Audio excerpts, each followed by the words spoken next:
you can never count out an athlete and a monster like Yoel Romero. I understand why Israel Adesanya looks and goes, I want to fight that guy. Now, in some ways, I look at it, I understand it. In some ways, I look and go, you're freaking You're nuts. Stupid. You're crazy. Like, what are you doing?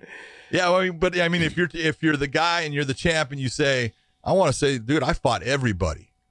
Well, then that guy's one of the guys that you look at and you go, you know what?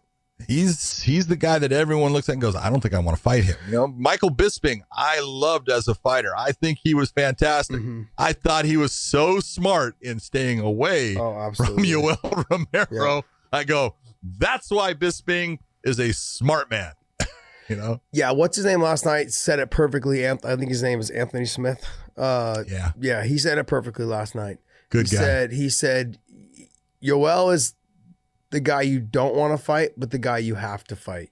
Yeah. You know, because you have to fight him to prove that you're the best. You have to fight him to, to be the champion. You have to fight him. If you don't, everyone's gonna be like, oh, you ducked that guy. Yeah, but you didn't fight Yoel Romero. He's that guy. You don't want to fight him, but you have to fight him. And Izzy, I think, is right now, confidence level is at an all-time high, and fighting is 90%. I feel like 95%, confidence. That's really what it comes down to.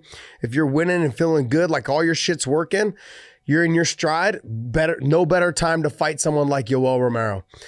But the one thing that does concern me, when I talked to Luke after his fight, Luke had talked to me, and we'd heard also too from Whitaker on their first fight. He's like, you don't get it.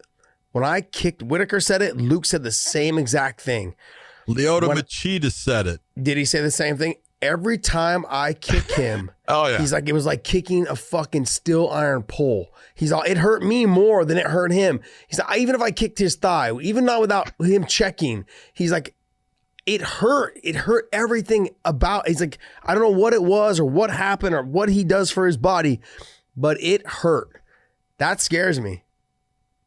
If I'm Izzy, if I'm Izzy, I'm freaking out a little bit if I'm Izzy. Because you definitely got to strike to win that fight. There's certain guys, and I don't know what it is. Dan Henderson was one of these guys that they're made out of something different than the average man. And Yoel is that guy. If you grab a hold of Yoel, and I have, in a lot of different times, just hugging him or whatever, and you go, oh my God. Yeah. You're a freaking rock. Yeah. There's no give. And Dan Henderson, it was like that. Yeah. And Dan Henderson, you would tie it, I would screw around with him and I'd grab him and go, Jesus Christ, man. Are you made of skin? Because it is like grabbing a tree. Yeah. It has that same feel. There's no give. None. Not only no give, it's like you hit it and it's like hitting hard wood or hard steel. It's like it makes a sound that you go, that's just not normal. Yeah. And he is that guy. He's 42 years old. Yeah. And he is just a genetic freak. Yep. That's the guy that had neck surgery, and you take a look at his neck when he moves his head. He doesn't have a lot of range of motion. And he is I think that's the only thing that's ever been hurt on his body, and you take a look at it and it looks like a tree trunk too. Yeah. He's a freak. 100% agree. Okay.